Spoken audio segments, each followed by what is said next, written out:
Hey, hey, Songtown. Welcome to another edition of Club SongTown, where we're going to take your live songs, and we got a very special guest who's going to join us, and we're going to take those songs and tell you how to level them up, give you the perspective from hit songwriters. That's what we do every month. If you're new to Songtown, what we are all about is we are pro songwriters that help you level up your songs, and once you're ready, we give you the connections to the music industry. We have members from all around the world, literally thousands. So welcome if you're new to Songtown. If you're not new to Songtown, well, I'm glad you're here, and I hope we get your songs critiqued tonight. So we're going to bring up a very special guest, but first, let me introduce my co-host, Dana Rogers. Hey, hey. Pumped to be here. Pumped to listen to some good songs tonight. Dana's going to be kind of taking on the role of making sure everything runs smoothly. She's going to be pulling up the lyrics, going to be playing the songs, and I call her the show producer. I love it. She produces the magic. The magic show producer. And hey, just on that theme, I'm going to a restaurant tonight called the House of Cards. It's amazing. If you have never been and you're in Nashville, people watching, it's incredible. Yeah, they do magic shows. It's kind of like this underground speakeasy kind of vibe. It's real cool. So I'm looking forward to getting in there. But first, we're going to do these songs. We're going to bring up our guest, Marti Jane Dodson. She's the lead singer from the band Saving Jane, big pop song back in the day. And she's been killing it in country, writing hits for all kinds of artists in country. Google her. You won't regret it. Check her out. She's an amazing vocalist. Literally one of my favorite singers in Nashville. So we're glad to have her here. Let's bring her on. All right. Hi, friends. Hey. I don't know what Marti, to do with myself. I'm getting a big head now. Oh, could you hear what I was saying? Oh, I sure could. Oh, I didn't mean for you to hear it. I know. Whenever I've done a songwriting round with you, Marti, and you're singing a song, I'm just like mesmerized. It's like just such a amazing voice. Yeah. That's so kind. Thank you. All I'm right. excited. If I know we were clubbing, I would have put some like sequins on, but well, I brought a little beverage, and the rule is, yeah, the rule is if we sing back a melody during this, then everyone watching, like, if we want to give an example of how they could alter a melody or whatever, everyone watching has to take a drink. So it's kind of our drinking game at Club House SongTown. rules. Yeah. Oh, you should have brought me on because I never shut up. All right. All right. Rick says, wonder if House of Cards is on DoorDash. Sadly, no, Rick. It's an experience restaurant. You have to go and experience it. Yeah, you got to do it, though. Yeah, it's crazy. All right. Are we ready to get the night rolling? Let's do it. Yeah, let's do it. All right. So first up, we got Like I Do by Dana Matthews. First, I thought it said Dave Matthews, and I was like, whoa. He's heard about us, Dana. I was talking to him the other day. He's a Songtown member? I was talking to him the other day. It's just a 45-minute jam song. I told him we can only listen to the intro because the intro is going to be 8 minutes. And,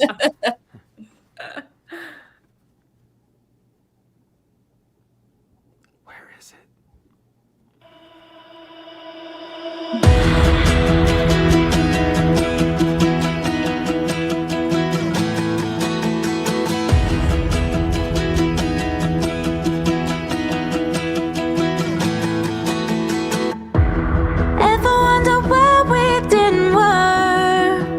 Wonder why it still hurts.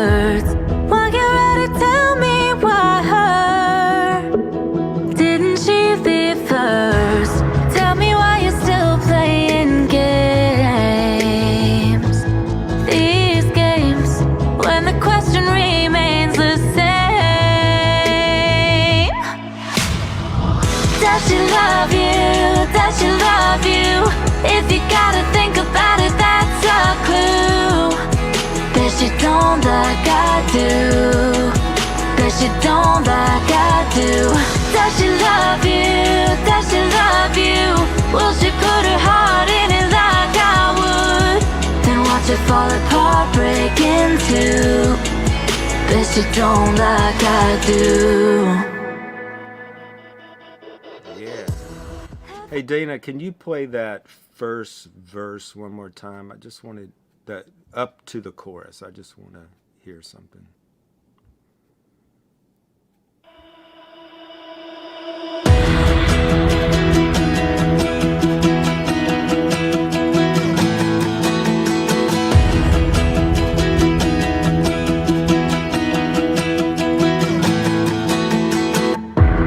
Ever wonder why we didn't work? Wonder why it still hurts? Why get ready to tell me why her? Didn't she leave first? Tell me why you're still playing games. These games, when the question remains the same. Does she love you? Does she love Dana, I'm just going to tell you a couple things about the melody. I love the hookiness. Does she love you? Does she love you? Very hooky. I love the pre-chorus, how the lines got longer, so it felt different from the first verse. One thing I would watch, because songs are really so competitive right now, is every section comes in right after the downbeat, like one, and you come in on two, and you come in just slightly before that on the chorus.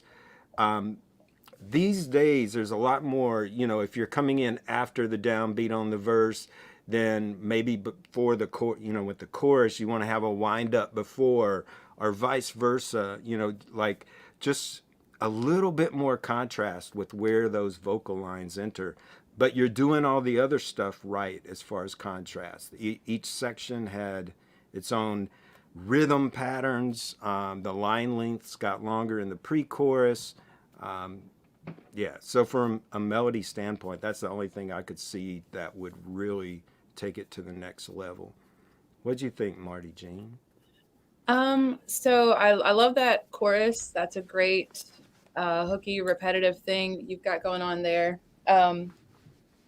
And on that verse, it came in so high that it kind of just threw me. And the energy drops a little bit in that chorus. I think the chorus melody is great, so I wouldn't change that, but I might adjust that verse a little bit to save some room for the chorus to really pop out. Lyrically, the tell me why her, didn't she leave first? I was a little bit thrown coming out of talking about why we didn't work, why it still hurts, and then didn't she leave first got a little bit confusing to me. So it was a new person introduced and didn't really understand the context there. The singing on That's a Clue, I think it was like very, that's a clue. And I think you could sing it a little more throwaway, like you're talking, and it might not hit quite so sideways. And then I just wanted to hear Like I Would on that chorus. I wanted to hear another ooh rhyme, but yeah, there's a lot of good stuff going on there. And then I saw a comment, this is backing track, sounds like coming out of a fishbowl. I actually liked the texture of that compared to the vocal, because the vocal's really bright and out front. Yeah, and I'm glad you brought up the high note in the verse. A lot of times songs today, they get away with that, but because this track in the chorus is so high energy, it's not like a chill kind of track where the vocal comes down. So you really need to set it up with, not hitting those money notes so hard in the verse so that you can save them for the chorus. That's a good point. And I was also, I'll say, a little confused when you said, ever wonder why we didn't work? And then you're going, like you said, talking to, didn't she leave first? And it's like, oh, wait a minute, the whole verse was about us, and now you brought her into it. I think you'd have to bring the other person into this right from the get-go if you're going to go that direction, just so you set up the context a little sooner. but it's got a lot of hooking melody stuff throughout. It's just kind of fine tuning everything to really take it to that next level. Awesome. All right. Let's hear another one. Next up, we got When I Get There by Brian Whalen. Right.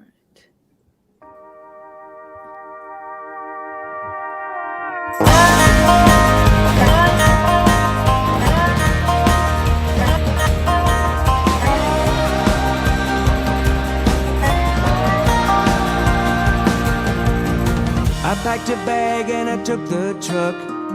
Late last night I had enough of the dying farm, the same old town. If I don't go now, I'm gonna burn it down. Leaving like this, it don't feel right. Slipping away in the dead of night. But we ain't ones for the long goodbye. Something woke me up, a restless feeling I couldn't shake, I had to go.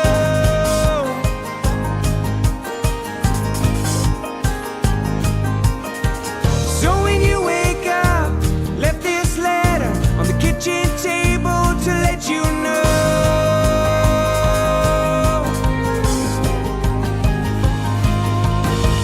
I had to leave 'cause I was dying.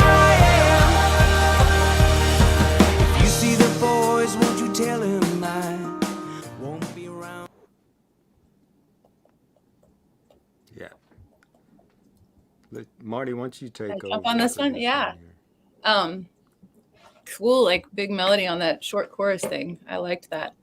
I liked the I'm gonna burn it down lyric. I feel like that really hits you hard. To me, the pre-chorus says kind of the same thing as the verse. So I would, if we're gonna introduce this new person that you're leaving a letter to on the table, maybe we start right there at the beginning of that pre and talk about what's going on. I would also say, like, the dying farm and same old town don't get me the impression that you're leaving somebody behind. It just tells me you're like leaving your life behind. So maybe bringing that in a little bit sooner. And then I like I said, I liked that big short chorus line. It gave me vibes of Switchfoot, actually, like country Yeah. Switchfoot.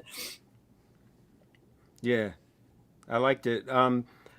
Same thing on this for me as the last song. Where your vocal lines are entering, especially on that pre and the chorus, they enter right after the downbeat on the same spot.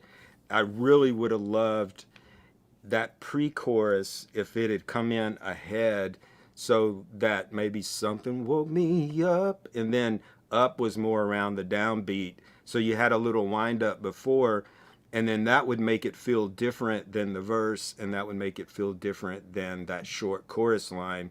Because right now the pre-chorus lines and the short chorus line come right after the downbeat, and so there's no contrast between the sections from that standpoint. But yeah, I love that chorus melody too. That was great. So awesome. Yeah. And Yeah. it's almost like it should be, because there's how many lines? 7 lines of vocals in that verse. And then we hit a pre-chorus.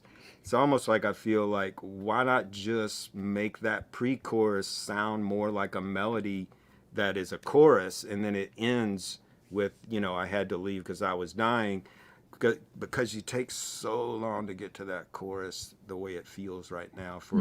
If your goal is to get, a major artist to cut it, I think the pre-chorus needs to sound like a chorus, and then that chorus could be a post-chorus or just the tag on the end of the chorus. Yeah, that pre-chorus almost hit me as a chorus because it was such a big leap melody-wise. Yeah. But to do that, I think it really needs like a wind up before or something to go, here's your chorus, to make it, because it kind of felt like it was still building tension instead of like taking off that this is the chorus. Mm-hmm. Great job, Brian. Yeah. Really Yeah, some good awesome. stuff. I don't know if you sing that, but I love that vocal sound. Yeah, gave me like Lumineers or Mumford and Sons vibes. I Yeah. thought a little bit with the instrumentation, but Hey, and I awesome. actually sang an octave below in Well, that pre-chorus. yeah, Jerry pointed out Clay needs to take a drink because he sang a line. So This could get interesting. If I start singing a lot. yeah, we're only like 3 songs in, so you better watch out. Hey, I'm glad. I just want to shout out to Lon. He's been a SongTown member a long time. Stacy, who else? Blaine. Blaine's been in SongTown forever. Jackson Lucas. It's great seeing you guys here and girls. Yeah. Marilyn's been here in SongTown a long time. Dawn, Rick, yeah, great. Kiahi, the R&B mandolin ukulele player. I make him write R&B songs on ukulele because it sounds so cool. If you guys have questions, Marty and I are going to answer questions at the end for a little bit. So pop them in the chat, and hopefully Dana will grab a few. And just I like to pick the mind of other songwriters. So Marty, I've got a couple of questions if they don't have any questions. On it. I'm on it. Okay. Awesome. Let's go. All right. Next up, we got C'est La Vie Bye Bye by Don Rosenthal and Mark Lynchbury. All right. You say you love me, it's paradise. But what do you see when you look in my eyes? Was love lost or never there? Maybe you just don't care. Now that you got me rethinking my plans, forget your sorries, ain't holding your hand. Well baby, here's my compromise. The bed is yours both sides. Lies, lies, wasting my time. Lies, lies, why did I try? You started cheating, really don't know why. C'est la vie, bye bye. I thought I had. Yeah. I have to confess, the first verse, I was not reading the lyrics, so I'm gonna have to read it. I was like lost. It sounded like, 1980s with the Romantics or something, and I was like just jamming to it. It was bringing me back, and then it was like, oh my gosh, what's the song about? Now I have to listen. The lies, lies. Oh, wait a minute. I liked it. I liked the verse melody and the chorus melody. I mean, it kind of is that thing that's real. I mean, you nailed the style that you were going for there, obviously. I thought rather than the third line of the chorus, you start on the same note as the first and second lines. And I thought that would have been a good place to go somewhere different and then hit that note again on C'est La Vie. But other than that, I thought the verse, normally I don't go for 2 verses in a row, but it's kind of the thing, it's kind of what it is. So that worked for me for this. Yeah. Mm-hmm. My turn? Yeah. Awesome. I love all the reverb on the vocal. Like as Clay said, and everybody's kind of commenting, it's that 80s thing that's really popular right now. So it kind of fits right in that wheelhouse. There was a really cool melody on Forget Your Sorries, Ain't Holding Your Hand that changed just a tiny bit from the first verse. It was like a holding your hand. It was like slightly different than the first matching line. And yes, I will drink for that. Holding your hand.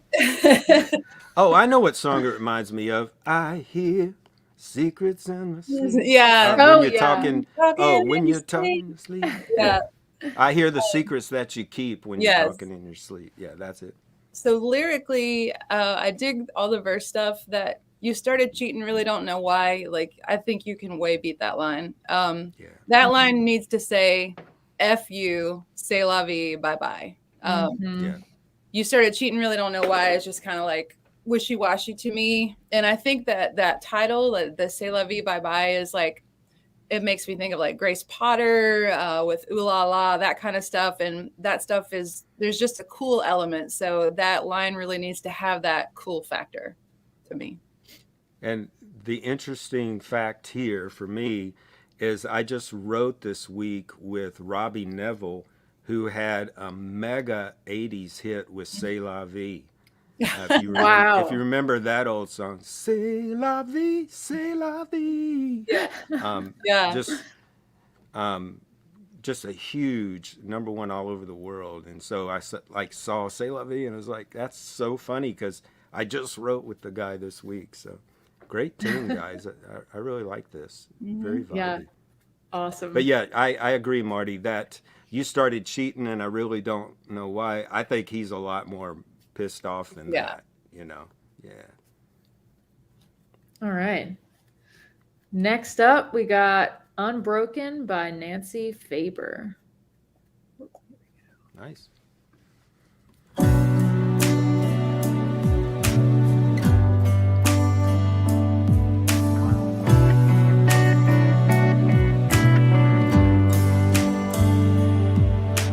First thing I remember, you sold me love forever.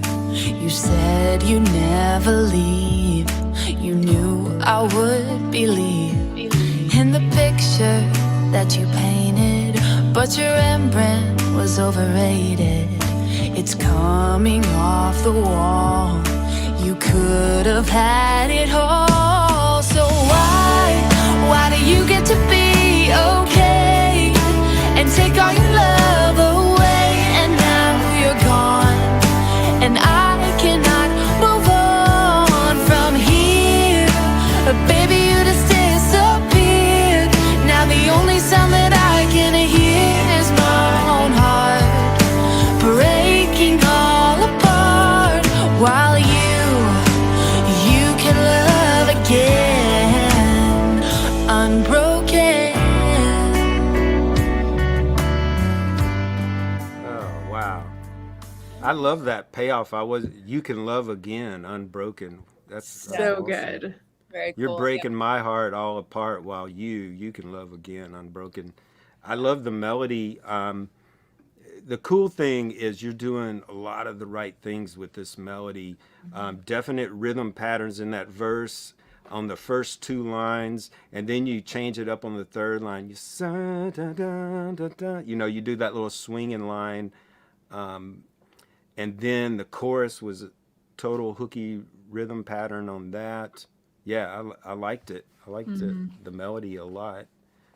In fact, I got so lost in the melody that it's a good thing Marty's here because she was probably listening to the lyrics.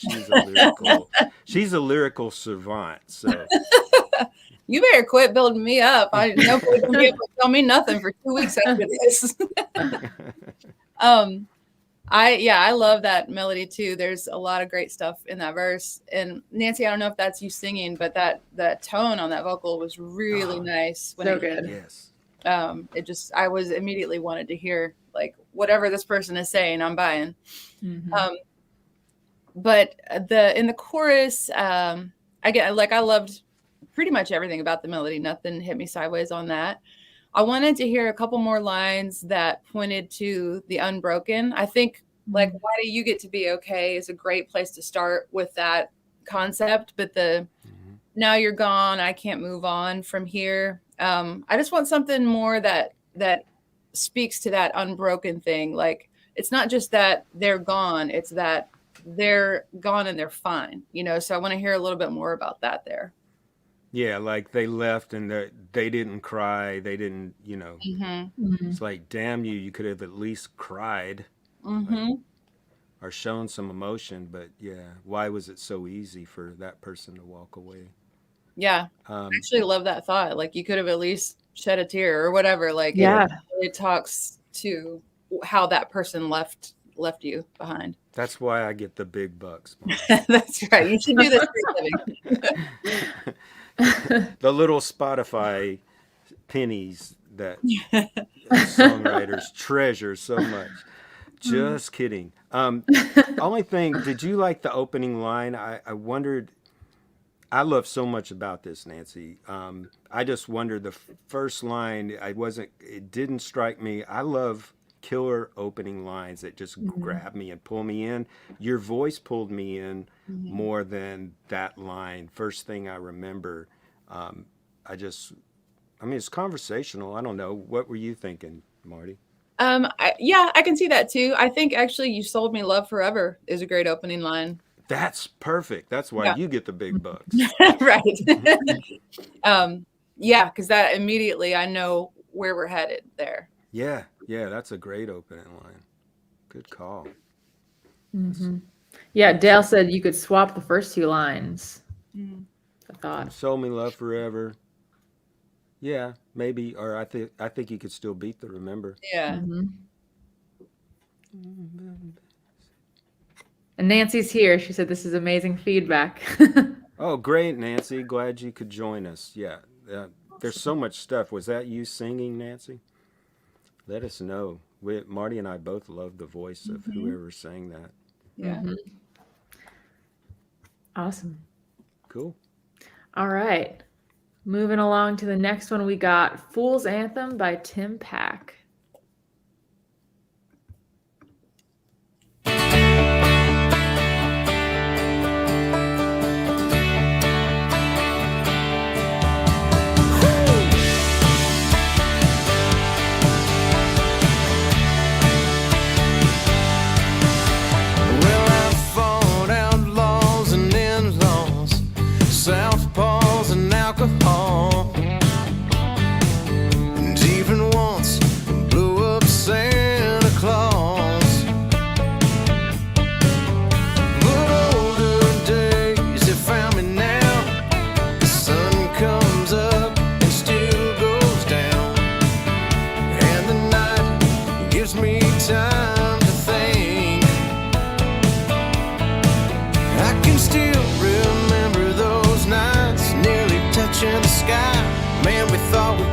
Couldn't really fly.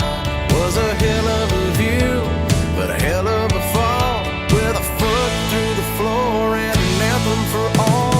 We lived it fast, we lived it with fever, and those good old buddies didn't help it either. Good boy prayed to God he'd meet her, but bad boys made sure to leave her. It sounds bad to say it this way, slinging heat and a little sideways, 'cause the speed of the night needed to fight, so we buried that needle till the morning light. Yeah, we were wild things, pushing the night, running jet fuel and a little too high, with a soundtrack playing it live. You better hold on, 'cause we're fixing to fly.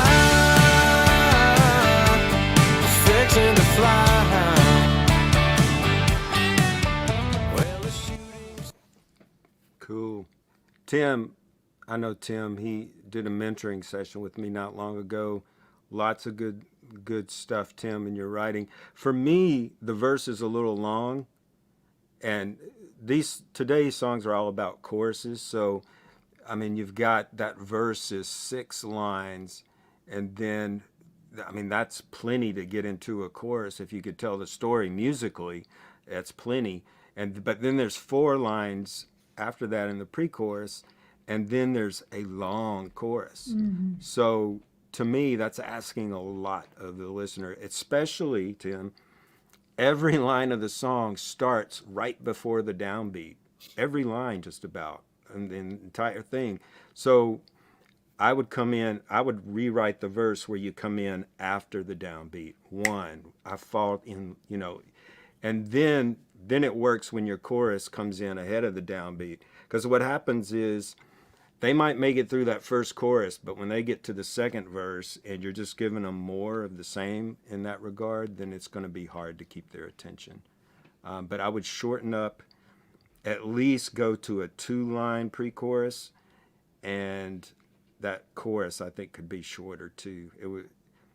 You'd have to do some really cool melodic stuff where that last 5 lines of the chorus or 4 lines of the chorus felt like a post-chorus rather than part of the same chorus. Because that's it's long. Go ahead, Yeah, Marty. a lot of the same sentiment for me. I definitely wanted to. I really liked that pre-chorus melody, Yeah. but I wanted it to stop after we thought we could, but we couldn't really fly. I think that line gets you into that chorus as well. So I think like the cool thing is that you have a lot of like interesting lyric. There's a lot of stuff that I haven't heard before. There's stuff that I wanted to pay attention to, but there's so much coming at me that I got lost in the chorus. So I think you need to, in that chorus, like kind of hone in on what is your big message here. Like when Bad Boys made sure to leave her, I was like, who? Like, who are we talking about here? Yeah. So yeah, I would just trim that chorus down and like kind of boil it down to what the essence of what you're trying to say is, and use some of those killer lines, but a little bit more succinct. And I say that as a person who loves lyric and words. Like if I've got room for 4 words, I've got room for 20, but I do think we got to trim this one down a little bit. Yeah, and Tim actually has not been writing. He writes these by himself. He hasn't been writing that long seriously. So I think he's got a lot of potential here with Absolutely, yeah. As a lyricist, I know he thinks that's his strong point. And you're right, he has some interesting stuff in there, and it's just learning to trim away the excess and get right focused on what you're really trying to say and tell the story. Yeah, for sure. Good work. Absolutely. Yeah. And For Real says, I'm surprised there's not at least 1,000 aspiring songwriters watching this. We need to get the word out about Club SongTown. Spread the word. it. Tell your friends. Hey. Yeah, I know. We just started doing this a few months ago, and it's been great so far. We've gotten really good writers. Next month, before you play the next one, Dana, next month we've got Shelley Piken coming in. If you don't know her, she's got just a huge resume of pop hits from Christina Aguilera to Brandy to, I mean, she's just got a long list of pop hits. So What a Girl Wants, that was one. Oh, Bitch. Oh my God, that song. I'm a is- bitch. I'm a... Oh my God. Yeah. I might I mean- fangirl a little bit. And so you got to come back next month and check her out, because it's only going to get better. We've got I'm glad you said that, because for reals we're building it up, and you know, Songtown has grown in the last few years to just thousands of people all over the world. So we're just blessed that we can help so many of you guys get better. Yeah. Do you know that Shelley was one of my first co-writes? Wow. Yeah. When I was an artist, I mainly wrote like either by myself or with my band. And so when we started working on our second record, I started doing a little bit more co-writing, and she was one of the first. Wow. Wow. How did it That's go? awesome. Did you get a good song? Yeah. That's awesome. Actually, the song made the record. So yeah, check out, it's called Writing on the Wall by Saving Jane. But That's yeah. awesome. Yeah. I've known Shelley for many years. When I was 19, I moved from Alabama to New York City, and I somehow got hooked up with this little songwriting group, and we would meet once a week and play songs for each other, and kind of like we're doing here, we'd critique each other's songs. And in that group, we had Eric Bill, who went on to run Zamba, wrote some hits. Eric is my publisher. Yeah. Really? So Eric Yeah. was in that group. Shelley was in that group. Alex Forbes, who wrote some dance hits back in the day. We literally had like 6 people in that group that went on to write big hits, just from sitting around every week trying to help each other get better, like we're doing here. Wow. So you never know what will happen. It's true. All right. Next song on deck, we got Jin and Platonic, a great title. And it's by Jarn Acton, Brooks Huntley, Sue McMillan, and Ashley Tabor. Yes, he butcher was those John. names. He pronounces his name John. He was in my master class that just Gotcha. finished up. He's awesome writer. All right, it's a great title.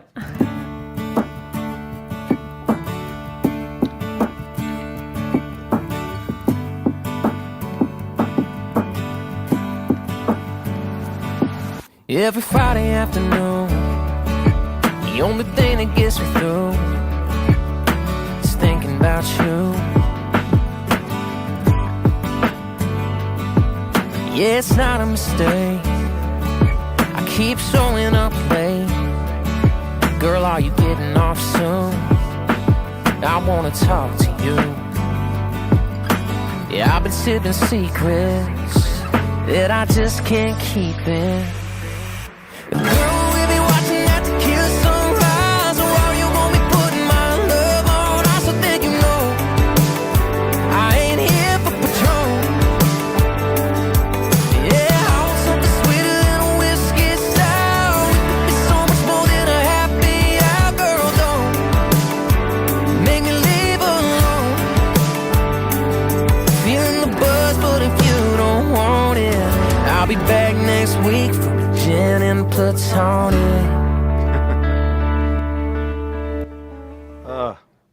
I love his voice. He's just a Yeah. great singer. He does So his good. own. Who's He singing does that? his own. I think that was John, and he does his own tracks. Writes great melodies. He was just in my melody master class, and that sounds like his voice. So Triple good threat. work. Yeah. Go ahead, Marty. I love that. There was so much about it. I love the rapid fire thing in the chorus. I love all the space in the verse. I'm just looking back at the lyric, trying to remember, because I stopped writing because I was jamming, and then I saw you jamming, Dana, and I see had a giggle a little bit. Really, the only thing that I thought you could strengthen up, and I love if you don't want it, but there's something about that line I think you could make stronger with the don't want it still at the end of it. So let me chew on that for a second, Clay, while you talk about it, and maybe I'll be able to articulate like more what I'm looking for. I like the line too, sipping on secrets. I've been sipping secrets that I just can't keep in. I thought that was an interesting way of talking about secrets. I wasn't, the only line I thought was, I might be too picky. I ain't here for Patron. I wasn't sure if that, just wasn't sure if that led to the message of the Jin and Platonic. But I mean, it's fun. So you know what I mean? Like if it had a real fun kind of vocal on it, I think it'd be fine. Melody was good. It was solid throughout, I thought. Really, yeah, for sure. I don't know, something. It's feeling you know what it was? that I want to hear something different there. I wasn't sure at first about I keep showing up late. Is that because he wants to be there when she gets off? That's what I got from that. But I Okay, did yeah. have a question on that, or not a question, but when it came in, I was like, "What is Yeah, that?" it's like a speed bump, and so Yeah. you might want to just tinker with that line a little bit so that it doesn't make people stop and what was that about? I got it later, but I kind of like to know as it's going by what it's about. Yeah. Any last thoughts on this Oh, one? that's Richard had a thought. Yeah, I Maybe see that. straight up, you don't want it. Yeah. Ooh. Let me know straight up if you don't want it. Yeah, Yeah. I like the straight up because that plays into the drinking. Let me know straight up if you don't want it. Yeah. I'll be back next week for a Jin and Platonic. Yeah. It's such a good hook. I know, that's cool. All right. I thought it was going to be a female song when I heard the title. Did anyone else think that? Like, she's just I here. don't know. Don't ask her to dance tonight. She's just here for a Jin and Platonic. No, I like that it was the guy being friend zoned, kind of. Yeah. No, I do. No, I do too. I just I wasn't expecting it. That's what I like. I wasn't expecting it. So good. All right. Next up, we got one from Christine Beam called Breadcrumbs.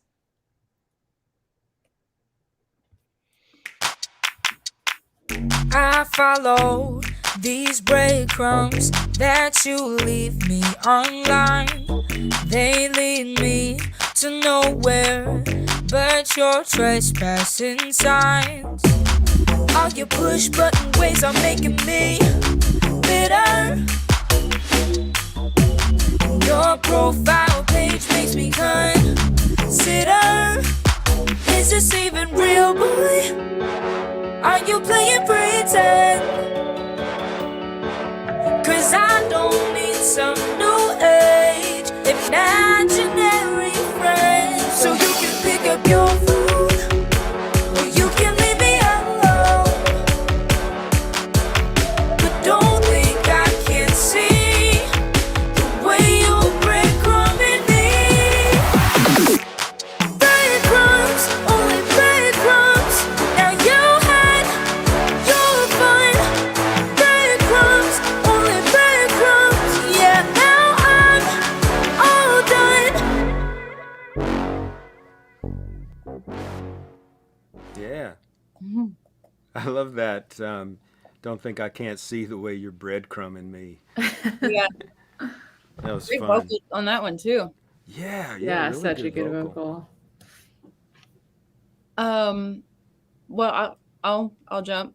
Lots of really cool melodies. I love the chorus melodies, and the post chorus, the way it gets big is it really hit my ear nicely. I am not a big fan of lyrics like profile page and online and like stuff that automatically sets kind of a time and place for your song. So I don't know. So, and that may just be a personal preference, but I just, those kind of lines always hit me funny. And I thought you could actually save the breadcrumbs for the chorus. Yes. And maybe Yes. just take that verse and set up what is breadcrumbing. You know, it's you leaving, you know, or saying little things to me, but never like following through. Like really take that verse and explain what this person is doing, and then save the breadcrumbs for that chorus. But really, Yeah, so you're giving him little breadcrumbs by telling him what he's doing. But I agree. Like the whole cool thing about the word breadcrumbs is when it hits at the end of that chorus, you're breadcrumbing me. So we've kind of blown it by throwing it in that first verse. I think it would hit really hard saving it for the end of that chorus and then in the post chorus. But yeah, I agree with everything you said, Marty. Really cool music stuff. Yeah, the track is super fun too. yeah, very much. All right. We got the next song called Flames by Jeff Callery and Melvin Dobrachine.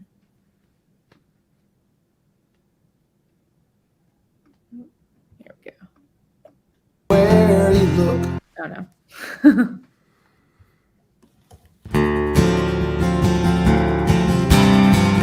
no matter where you look, no matter where you go, feels like the world is burning down.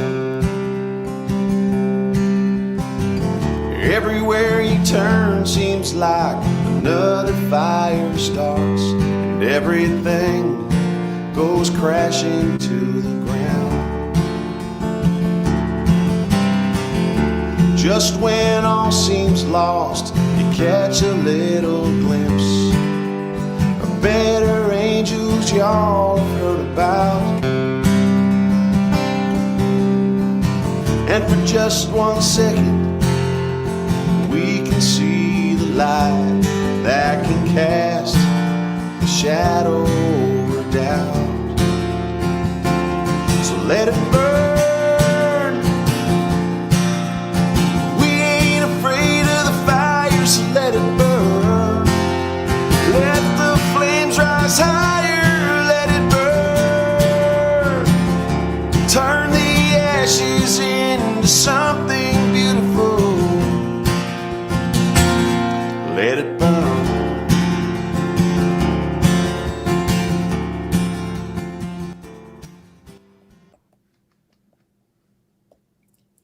Yeah. I thought that worked. I think it's more of a film kind of vibe to it than a a country commercial song. And the lyric works for that because it's pretty wide open. It's not real specific with a lot of big details, so the lyric works well for that. I've the hard thing for me is when a song is just talking third person and it's so general about everyone for the whole song. I'm thinking maybe in that second verse, if you went through, make it more about me and you or something, like make it a little more personal in that second verse, so it's just not talking to everyone in the audience the whole time. I just felt like I needed some kind of nugget of personal, we're all alike, and we're get something in there that, I don't know. What did you feel, Marty? Okay. So hear me out, because I have ideas on this, but just listening down that first verse, it's like, it feels like it's too focused on the fire, everything's crashing to the ground or whatever, because we're moving into that, like turning this positive. So there's a lot happening before we even get to the chorus, right? So we're going, the world is terrible. Everywhere you look, everything is bad. But just when you think you might not, it's not going to get better, then you see this little, like, there's a lot of story before we get to Let It Burn. So here was my thought. And I did see somebody said Zach Bryan vibe, and I got that feeling too. And that stuff is really popular in sync right now.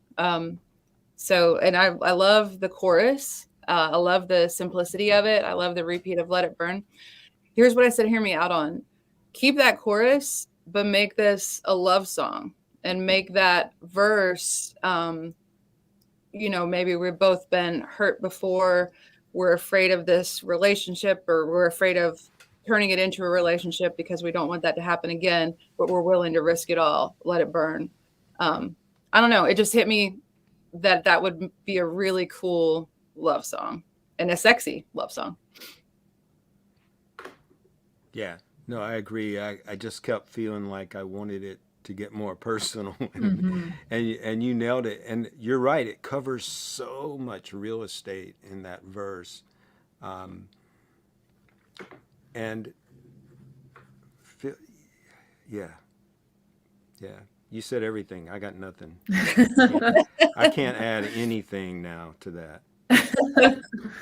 Agreed. All right. So moving on to the next one, we have Stephanie's Journal by Billy Boston.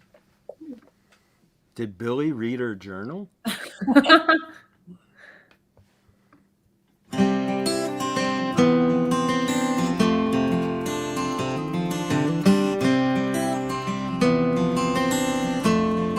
Stephanie lies weeping as she writes into her journal.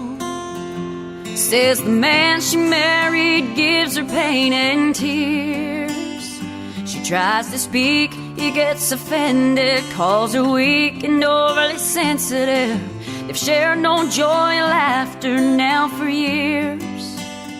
She wants to take her kids and leave him, but he's made threats and she believes him. And she doesn't like the reasons that make her stay. She's made the home so beautiful. Her children wear nice clothes to school. Her medications help her through the day. Stephanie's journal is filling up with pages, while nothing gets resolved and life goes on. Stephanie is going through some changes, and in her heart she's already gone. Friends say she's an angel incognito. I'll go first on this. Billy, I can tell it's very heartfelt. Like I love the emotion that went into this. My only thing is I felt like every line, like you established kind of a hooky first line to your verse, but then that melody and rhythm never repeated. It was like you took me on this journey where every line was different than the one after it. Same way at the chorus, you set up a nice melody on Stephanie's journal as filling up the pages, and then you never repeated that melody again. My philosophy is when you have a great hook that you set up, repeat it. Either repeat in the chorus, repeat it on the second line or on the third line. But if you just give them a line and then take them somewhere else and take them somewhere else and take them somewhere else and take them, they're going to get tired of chasing.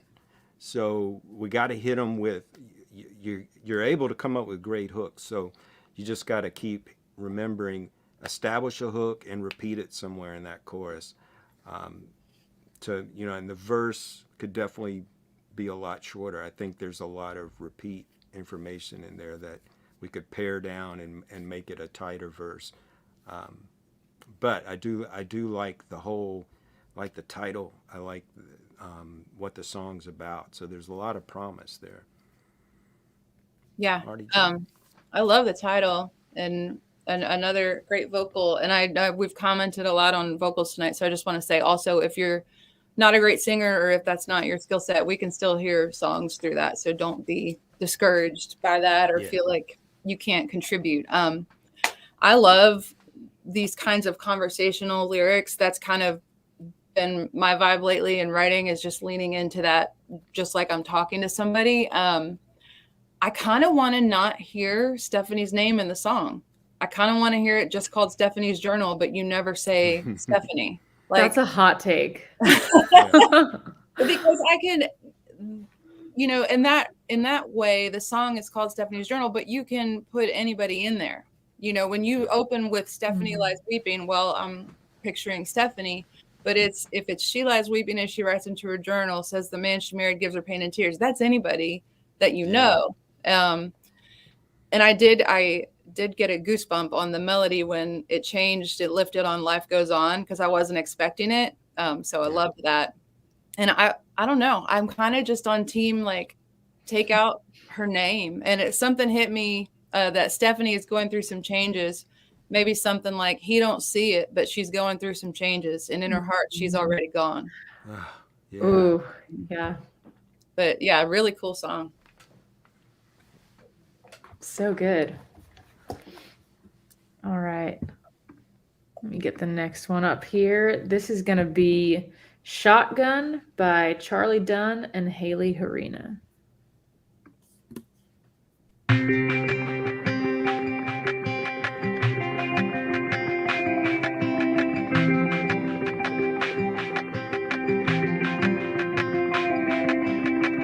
I wonder who you were before, which way'd you go on your way to getting here. Tell me now, was it a heavy load, a little hard to hold, only one hand on the wheel? I've had my own sunsets for chasing,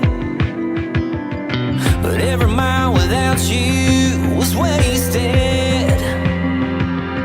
I wanna be on your passenger side, wherever you go, I'm heading that way too.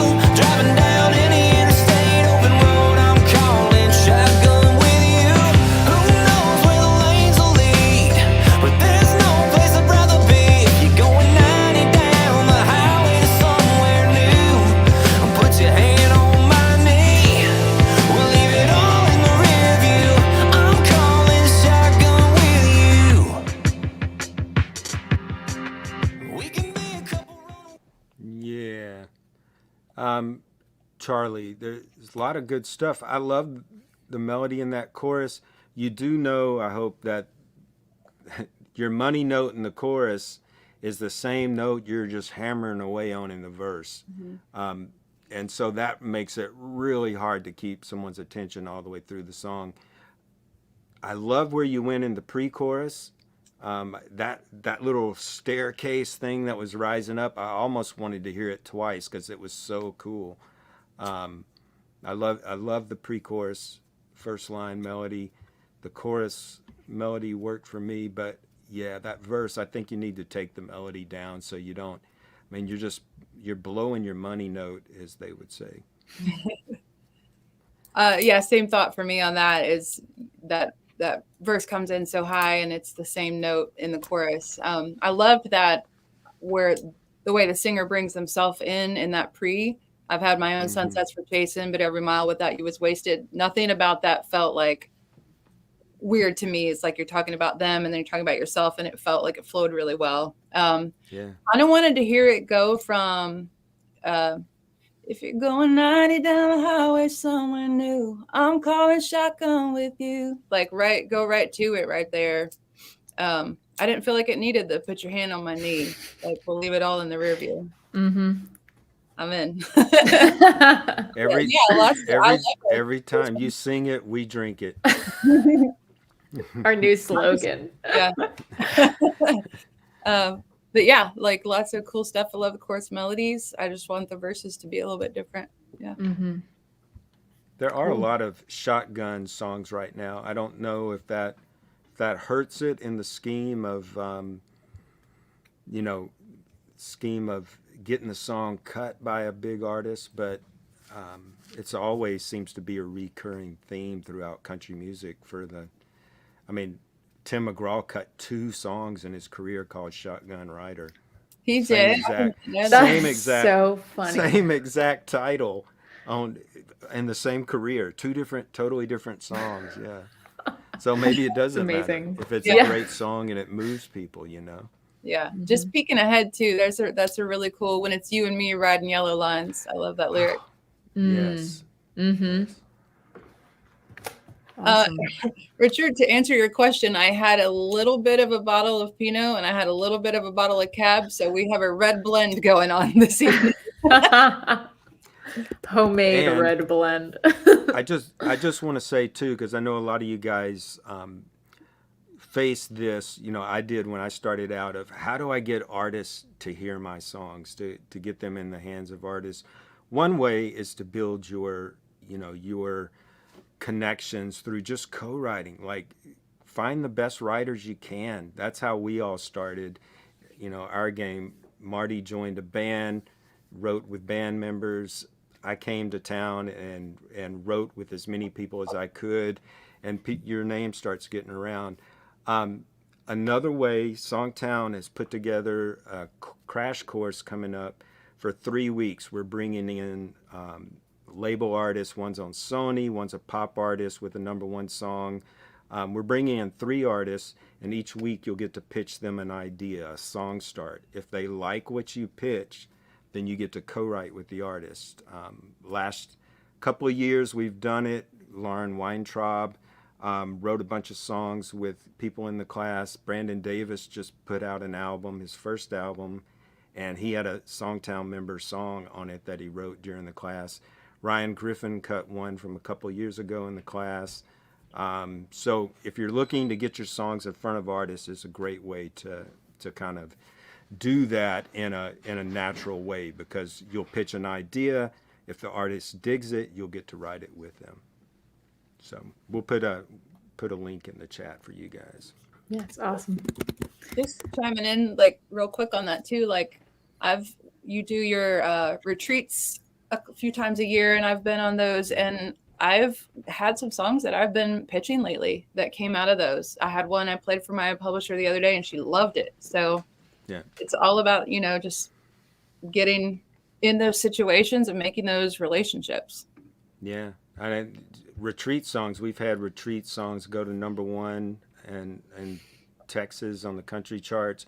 On the main country charts, we've had them chart. Sarah Davis from SongTown and Gail from SongTown had a huge hit. They wrote together A, B, C, D, E, F, U. So you guys are crushing it out there and writing great songs. We really love hearing what you're doing. Yeah, this is awesome. So check that out. Throw up another one. All right. So this is called To Hell With You by Tucker Kent, Tammy Marler, Leslie Marler, and Colleen Francis.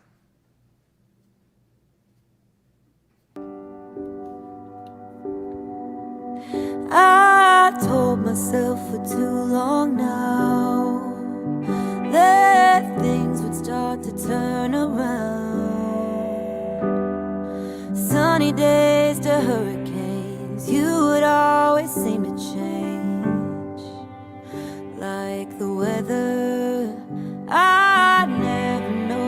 side of you.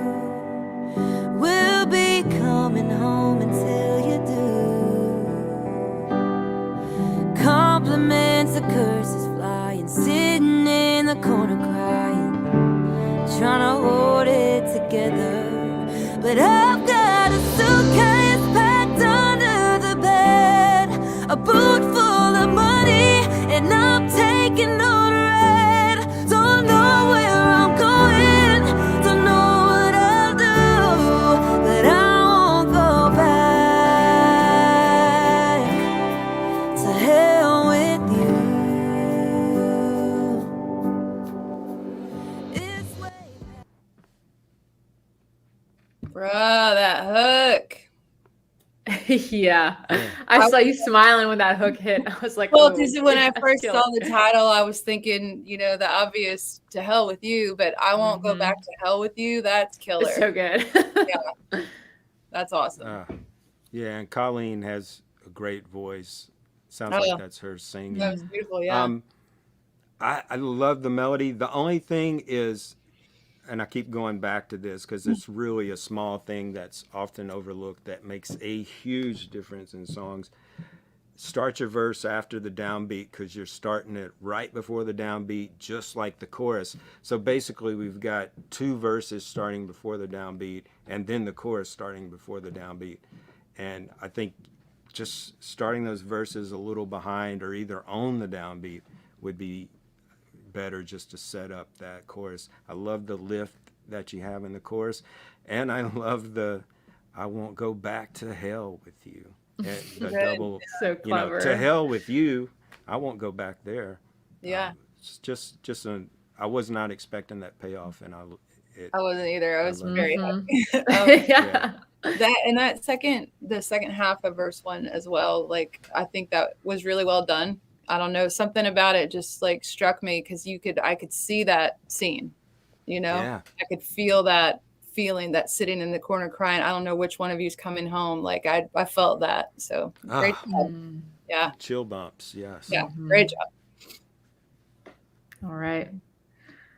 Moving along, we have this one called Wait a minute. 17. Mar- Oh, hold- before hold we on, move hold on. Did she say which one of you? I didn't know which one of you were coming home. I never know which side of you will be coming home until you do. Okay. Which one Yeah. which one of you would be cool too, though. Yeah. Yeah. No, that's a great line. Yeah. Really good. Yeah. Okay. This one is called 17 Hours and 37 Minutes, and it's by 13-year-old Sarah Lewis. Nice. Hey, Sarah Davis was 13 when she joined Songtown. Aaron Kinsey was 13, and Gail was 12. Wow. Wow. Oh my God. So you're in good company. All right. Let's hear it. 17 hours and 37 minutes is how far I have to drive to you. FaceTime till we fall asleep. I wish you could hold me. Chicago seems so far. I wish I could jump in my car, run all the red lights, speed down the highway to get my way. Oh, why can't you live just 1 hour away? But you have to live in a whole other state. I hate Chicago, 'cause I'm not there. 17 hours, no, that don't seem fair. Dumb conversation. Yeah. Good Good stuff. stuff. You wanna go first, Marty? Yeah. Super cool title. I love it. Also a really cool voice. That again with the thing, and I don't know, Clay, is that a bugaboo for you? Like the word FaceTime. I didn't like that in the song. Yeah, I mean, the only thing is you have to know when you do that it can date your song, because we all know in 10 years the world may not have FaceTime. I mean, I've seen a lot of technologies come and go, and you're like, oh, why did the song, you cringe after a few years. But yeah, I don't know why that is, but I tend to stay away from it too. Yeah, for some reason it takes me out of the moment of the song and into some other space, some other headspace. And I think I'm looking at verse 2, and you did a really nice job at like the dumb conversations, telling our secrets, singing you to sleep every night. That's the same thing to me as like a FaceTime until we fall asleep. That still gives me Yeah. that picture, but it doesn't say it like that. Loved that chorus melody. I love I Hate Chicago because I'm not there. Me too. It's my favorite part. I think you could beat but you have to live in a whole other state. Just because we've kind of covered that territory. So I think you could come up with a cooler line there, but a lot of really, really good stuff. I will say that the verse melody, once again, was really high. And so when it got to the chorus, there was really not a lot, wasn't really anywhere to go. Yeah. So it's a real hard thing to learn sometimes, is keeping restraints on your verse melodies, and all the great writers do it. So that way they can really explode with emotion. If you keep that verse melody really restrained and held back, then when you sing that part, oh, why can't you just live 1 hour away, and it's a big melody, then I feel it, But since you're already up there hammering that register over and over through the verse, when you sing the chorus, I'm not feeling it emotionally on a melodic level because of that. So I think, and how many great songs from Adele to Taylor Swift to the Beatles were 3 notes in the verse melody, keeping it very conversational, exploding into that chorus. And I'm not saying all songs have to be like that, but I think if you have a big emotional chorus idea, then it really helps to tamp down on that verse a little bit. Mm-hmm. Good work. Yeah. Great job. All right. Next up, we got Tequila Time by Cassie Botcher. I'm butchering that name. And Henry Ingram.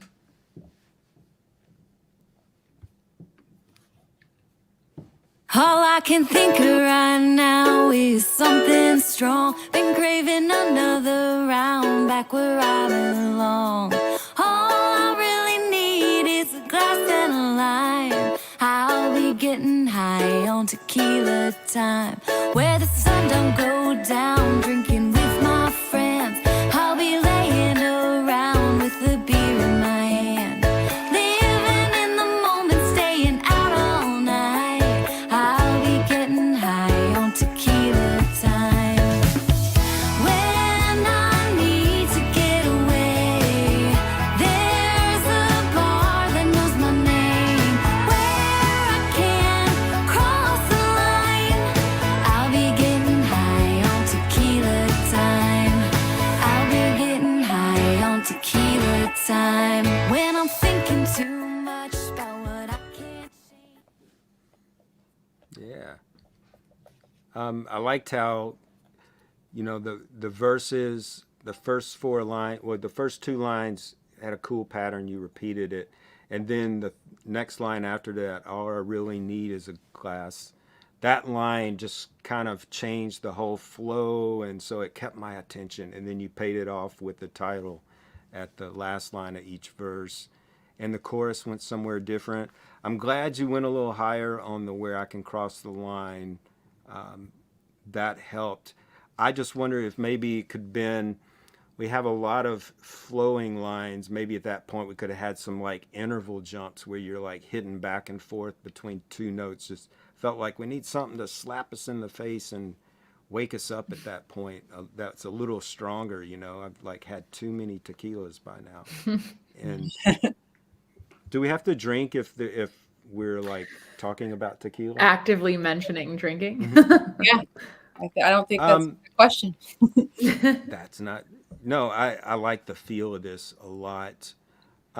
These songs are extra tough because you want them to be fun and they're light, but at the same time, it needs something totally different to make me go, okay, I have not thought of this before. Like to stand out. I mean, you think about the great drinking songs that do end up, standing the test of time.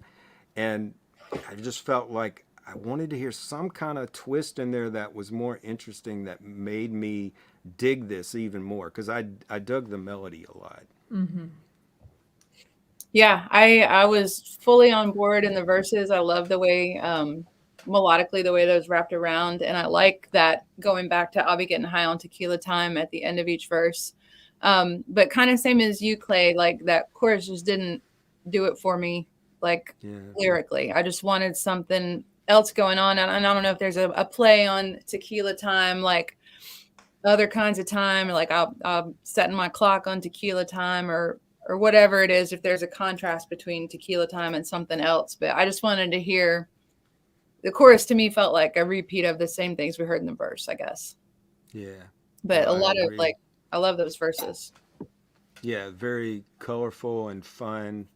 Just some unique idea twist in that chorus to make it really, really something that stands out. I think you'd have something strong there.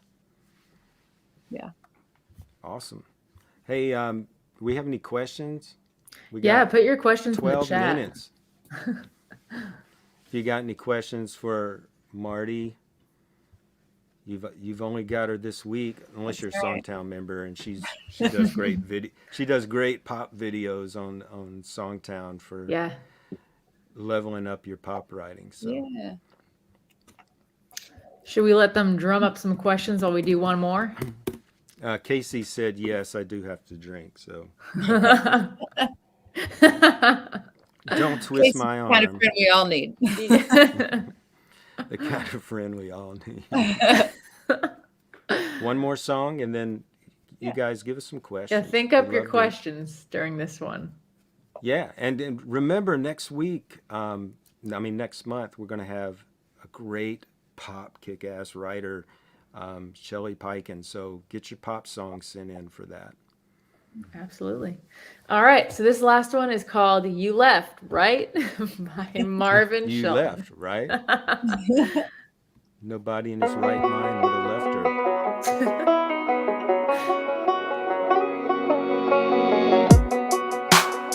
This ain't the ballad of me and you, more like a eulogy for a fool. You see, I marked a calendar on that day when you just up and ran away, shouting I would never be happy again without you. Because you left don't mean you're right. Honestly, I've been sleeping real good at night, staying up late wondering where you've been. I'm even getting reacquainted with my friends. It took you leaving to get me seeing life is pretty nice when you quit with no advice. Maybe you got one thing right, because you left, right?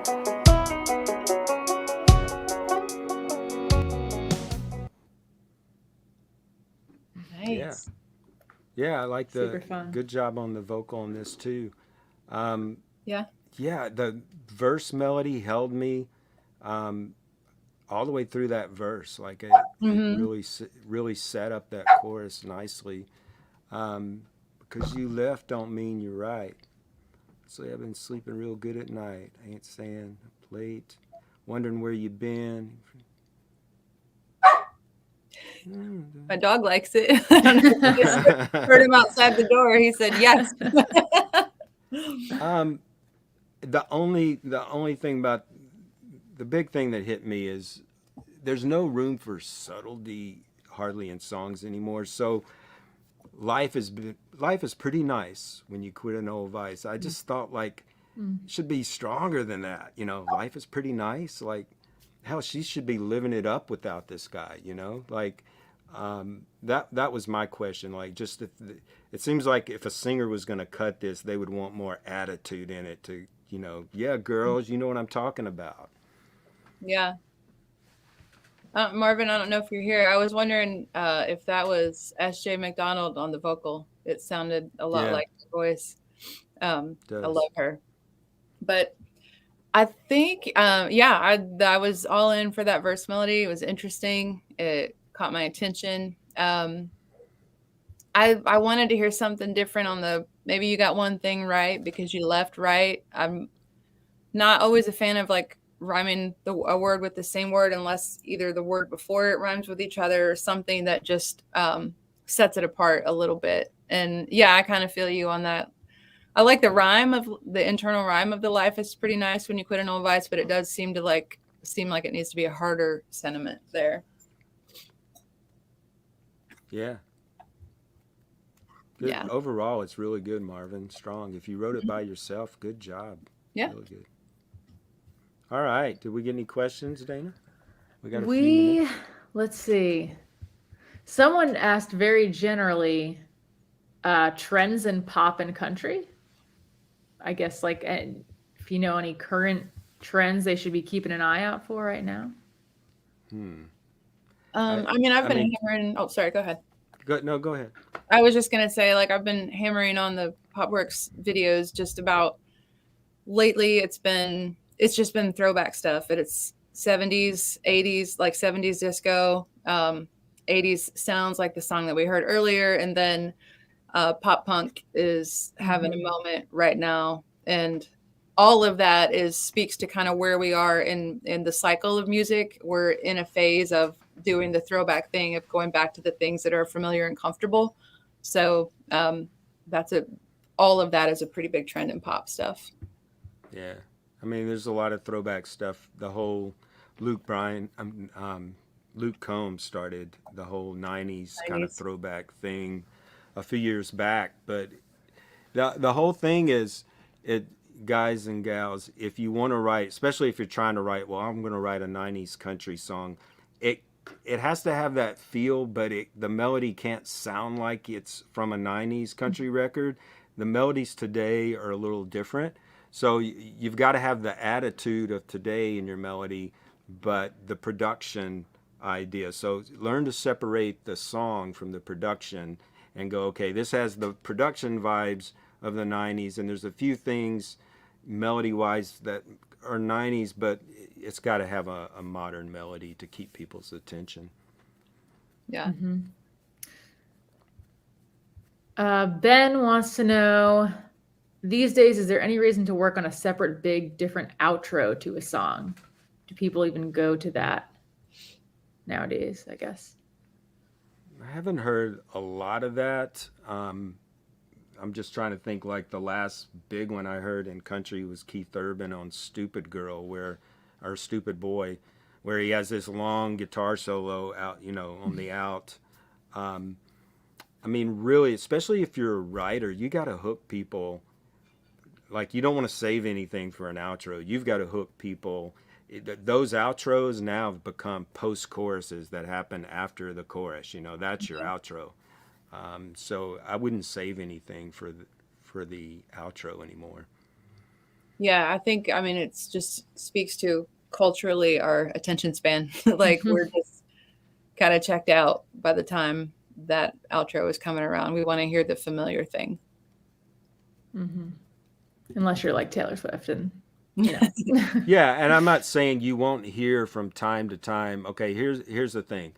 If you're a major superstar artist and you decide you want to put out a long outro, radio will play it. If you are a new artist, you don't have a shot. If you are a new writer, it's going to be hard for you to get somebody to cut that. So we're just talking like, what's your best odds at breaking into the music business? And long intros, long outros, those kind of things go. Like, get to the point, get to the chorus fairly quickly, and people's attention spans are what they are today, and you have to kind of work with that, Yeah, I heard a little news snippet the other day, and I can't remember the exact times, but it was something about our attention span and how it's down from a minute to like 20 seconds now. That's I'm blaming TikTok.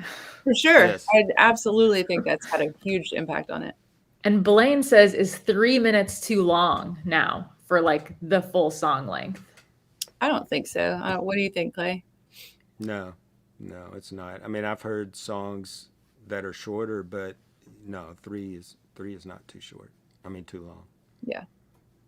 I mean, and this isn't really anything new either. The Beatles had songs that were, 2.5 minutes, and that's the way radio was back then. So things kind of go in cycles, I guess. Mm-hmm. Rebecca wants to know, what would you say the biggest difference melodically is now compared to throwbacks? Is it more variation? There's more things to keep your attention, and there's more contrast between sections. Paying attention to, I have a whole course on SongTown about contrast between sections, how to create it. Paying attention to your vocal entrances. Are you coming in on the same beat? Your rhythm patterns. Are you using vastly different rhythm patterns in your verse and your chorus? The notes you come in. I heard a song the other day, a label act, a big buzz about a new artist, and everybody in town had been talking about him. The first song that came out, every note of the verse and every line of the verse, every line of the chorus started on the same note. And I was like, this song doesn't have a shot, and it didn't. It died pretty quickly. And so it's learning all those elements that will give your song contrast. Whereas back in the day, that stuff didn't matter as much. People would listen to the story you're telling. Now you've got to tell them a story, but you've got to tell them with a melody that keeps their attention, that surprises them, that has a lot of contrast in it. Yeah, a lot of times it's little elements that people will pull out of those older genres. So it's not like the whole song is a straight up disco song, but they might sonically use something, or even on the Weeknd's record that he did that was super 80s, they used the Roland keyboard that was on all of the 80s stuff. So they'll pull pieces out of that stuff, but it's still modern, I guess is what I'm trying to say. It's mostly production. When people talk about throwback songs, a lot of times it has to do with production, because lyrically and melodically, you're going to be wanting to keep up with the attitude of people today, not the people of the 80s. So yeah, we got time for one more quick question. See, Jerry wants to know, how do you feel about doing a half chorus after the first verse, hitting the second verse, and then doing a full chorus after? I'll give my answer.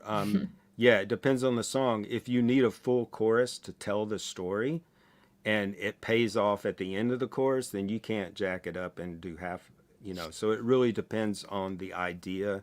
If the idea can get away with half a chorus, but I mean, it just depends on the song. Sometimes you can do that and it works great, Yeah, that was the same thing, that literally the sentence that came into my mind is, it just depends on the song, before you said that. So same, yeah. Awesome. Well, guys, we're going to run. I'm going to the House of Cards with my son. He's visiting from New York, so I'm going to go have a fun evening with him. And we'll see you next month back here. If you're not a subscriber to the YouTube channel, subscribe, hit the notification bell. We'll let you know the next time we do this event, and you'll be able to get notification and submit for the next event. If we didn't get to your song this time, submit for the next one. We might get to choose it. How many submissions did we have for this? It was probably close to 100. It was almost 100. This one was the most we've ever gotten. So yep, it's awesome though. So send us your best titles, because we look at those first. That's a little clue that will help you get songs cut. A great title. Thank you guys for having me. All right. Thank you for being here. Yeah. Oh, Richard said, "Don't disappear. I'm going to the House of Cards." But don't be split in half either. All Cheers, right. y'all. Bye.